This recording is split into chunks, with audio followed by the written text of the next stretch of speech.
Hello friends, இந்த மாதம் August மாத பலன் எப்படி இருக்குன்னு பார்க்கலாம். அதுக்கு முன்னாடி இந்த கோச்சார கிரகங்கள் ஒன்று எங்கே இருக்குன்னு பார்த்துட்டு அதுக்கப்புறம் ஒவ்வொரு ராசிக்கான பலன்கள் பார்க்கலாம். போன மாதம் ஜூலை மாதம் பலன் நான் போடலை, சில சந்தர்ப்ப சூழ்நிலை சரியில்லை, அதனால் என்னால் போட முடியல. இனி ரெகுலராக வரும். ஓகே ஃப்ரெண்ட்ஸ், இப்போது எல்லாருக்கும் ஒரு பயம் இருக்குது. இந்த கோச்சார சனி இப்போ 3ஆம் இடத்துல மீன ராசியில் இருக்கார். இப்போ அவர் இப்போ தான் மாறி இருக்கார். ஒரு 3 மாதம் தான் ஆயிடுது, மார்ச் தான் 6 மாதம் ஆகுது. இப்போ மறுபடியும் சனி என்ன வக்கரத்தில் போகிறது, அது என்ன பண்ணும் அப்படின்னு கவலை ஒவ்வொரு ராசிக்கும் இருக்குது. ஆனால் எந்த ராசிக்காரர்களுமே பயப்பட வேண்டாம்.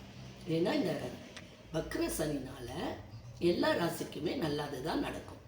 அதில் என்னன்னா, இந்த மீன ராசியில் கடகத்தில் இருக்கிற குரு பகவான் அங்கே முழு சுபராக மீன ராசியை பார்க்குறாரு. அவர் வீடு அது, அங்கே தான் சனி இருக்கார்.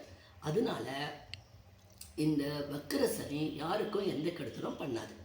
ஓகே ஃப்ரெண்ட்ஸ், அடுத்து இந்த மாதம் ஆகஸ்ட் 1ஆம் தேதி 2ஆம் தேதி செவ்வாய் ரிஷபத்துலேருந்து மிதுனத்துக்கு போகிறாரு. புதன் மிதுனத்துலேருந்து கடகத்துக்கு வராரு. அங்கே ஆல்ரெடி சூரியனும் குருவும் இருக்காங்க. கேது ஆஸ் யூஷுவல் சிம்மத்துலேயும், ராகு கும்பத்திலையும் இருக்கார். சுக்கிரன் இப்போ 1ஆம் தேதி அவரும் பயிற்சியாகி கன்னிக்கு போயிடுவார். கன்னி அங்கே சுக்கிரனுக்கு நீச்ச வீடு, இருந்தாலும் பாதிப்பு ஒன்றும் கிடையாது. இனி ஒவ்வொரு ராசிக்கும் எப்படி இருக்குன்னு பார்க்கலாம். ஓகே ஃப்ரெண்ட்ஸ், இந்த எபிசோட் பிடிச்சிருந்தால் லைக் பண்ணி, ஷேர் பண்ணி, சப்ஸ்கிரைப் பண்ணுங்கள்.